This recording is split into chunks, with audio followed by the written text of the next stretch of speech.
So now we are going to discuss some popular lines from Paradise Lost.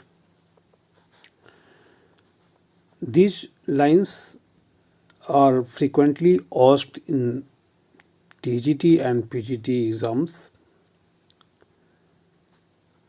So John Milton says, he begins his epic of man's first disobedience,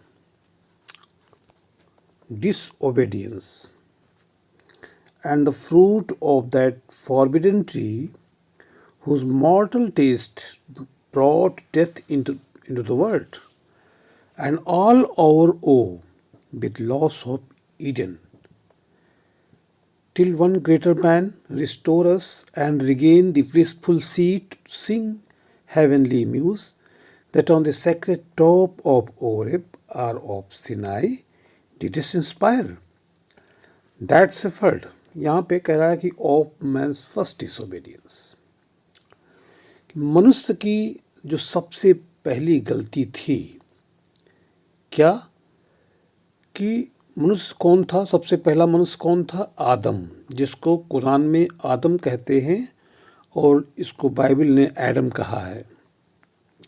को कह रहा है सृष्टि के सर्वप्रथम, जो सृष्टि का सर्वप्रथम मनुष्य था आदम, उसकी पहली गलती क्या थी कि उसने भगवान की अवज्ञा किया था। अच्छा, क्या करके किया अवज्ञा?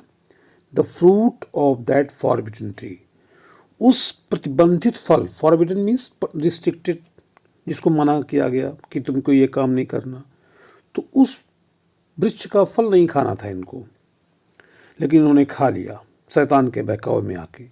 हुज टेस्ट कैसा था? मॉर्टल, जिसका जो टेस्ट था फल का वो मारने जैसा था, घातक था, मौत दिलाने वाली थी। और उस मौत वहीं से उपजी। पहली ही गलती जब आदम ने किया तो वहीं से मौत का जन्म हुआ। Brought death into the world, तभी तो संसार में मौत की जन्म हुआ, मौत पनपा यहाँ पे। और फिर क्या हुआ? विद ऑल आवर और बहुत सारा दुख, गम, तकलीफ, with loss of Eden. Eden एक बगीचा है स्वर्ग में, जन्नत में, जहाँ पे सब लोग रहते थे। आदम और हवा, एडम और यू भी वहीं पे रहते थे। कहता है मिल्टन कि टिल वन ग्रेटर मैन, जब तक कि एक बहुत महान व्यक्ति ईसा मसीह रिस्टोर अस, हमको पुनः बचाए या प्राप्त कराए, क्या?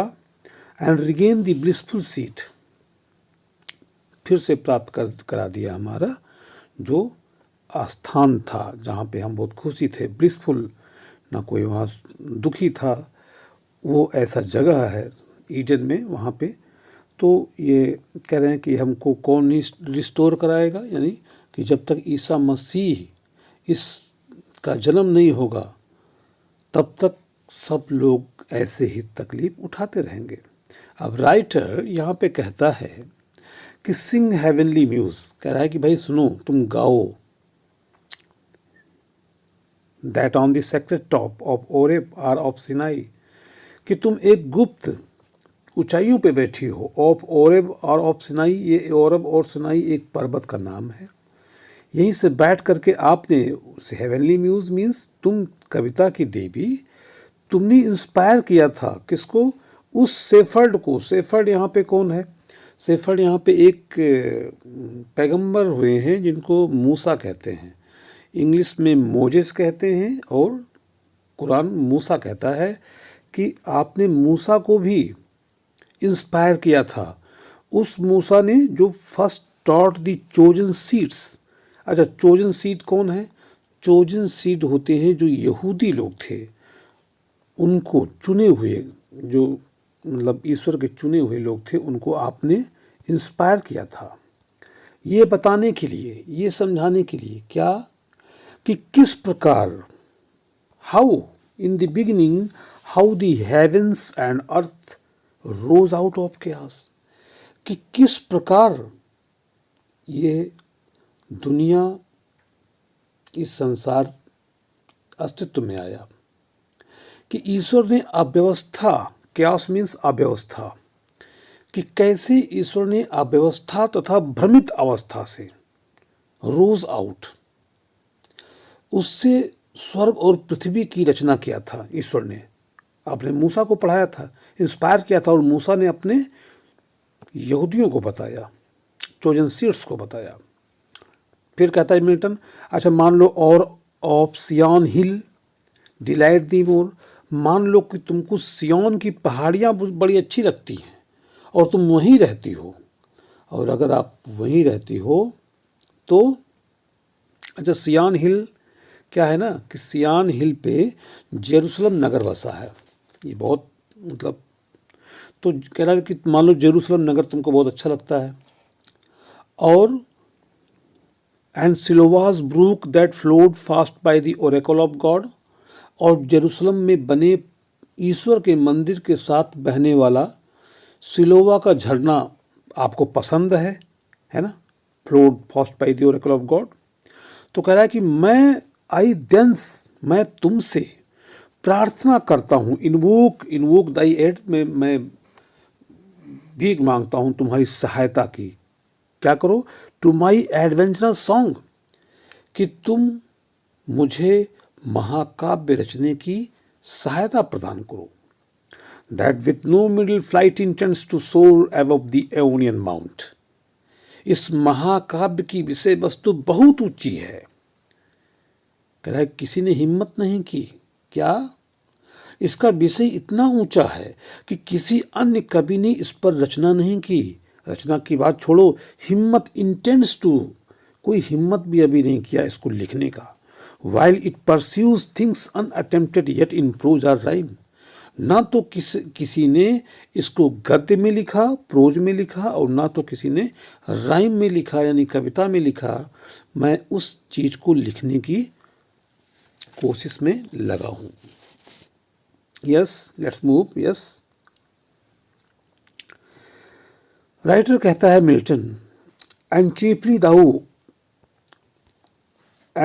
thou, O spirit, that dost prefer before all temples the upright heart and pure। कह रहा है कि हे देवी आत्मा, मुख्य रूप से ओ स्पिरिट, ओ देवी आत्मा, दैट डोस्ट प्रिफर, तुम ज्यादा पसंद करती हो, बिफोर ऑल टेम्पल्स, मंदिरों में रहने के बजाय किसमें, the upright heart and pure, तुम मनुष्यों के, जो मनुष्य बहुत पाक और पवित्र हैं, सदाचारी हैं, उनके हृदय में तुम रहना पसंद करती हो। तो तुम वहीं से इंस्ट्रक्ट मी, तुम मुझे प्रेरित करो। For thou knowest, thou from the first was present, and with mighty wings outspread dove like that is brooding on the vast abyss and made it pregnant। Milton कहता है कि तुम सर्वज्ञाता हो, O spirit, that dost prefer before all temples the upright heart and pure, instruct me, for thou knowest। thou knowest means तुम सर्वज्ञाता हो, सर्वशक्तिमान हो, सब कुछ जानने वाली हो। तुम सृष्टि की रचना के पूर्व भी विद्यमान थी। thou from the first was present, तुम सृष्टि की रचना के पहले भी थी। and with mighty wings outspread, और तुम्हारे दिव्य शक्तिशाली पंख थे, वो फैले हुए थे। कैसे, जैसे कि एक पाखता पंछी होती है, विंग्स आउटस्प्रेड, डोव लाइक, पाखता पक्षी की तरह। Sat'st brooding on the vast abyss and made it pregnant, तुम उसी तरह बैठती थी जैसे कोई पाखता पक्षी अंडे से नहीं बैठती हो। जैसे कोई पक्षी अपने अंडे को सेती है तो किस तरह से वो बैठती है, उसी तरह से तुम पृथ्वी के शुरुआत में बैठी थी और तुम सब कुछ जानने वाली हो।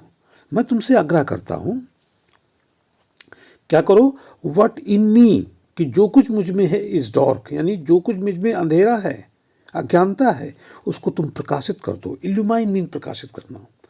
व्हाट इज लो, जो बहुत ही मेरे अंदर निम्न चीजें हैं उसको उठा दो, रेज करो, एंड सपोर्ट, और मेरी सहायता करो। that to the height of this great argument I may assert eternal providence, कि मैं इस विषय की उदात्तता के अनुरूप क्या करूं, ईश्वर की अनंत महत्ता का वर्णन कर सकूं। आई मे एसर्ट इटर्नल प्रोविडेंस, उस ईश्वर की महत्ता का वर्णन कर सकूं मैं, और and justify the ways of God to man. ये लाइन बहुत इंपॉर्टेंट है ऑल द टाइम में। I have seen that in at least means most of all in all exams this is asked. What does it mean? कहा है कि मैं इस चीज को बता सकूं कि मनुष्य के प्रति ईश्वर की शाश्वत न्यायपूर्ण बुद्धिमत्ता का औचित्य सिद्ध कर सकूं कि वो क्यों वहां से हटाए गए और ऐसा क्यों हुआ। यस,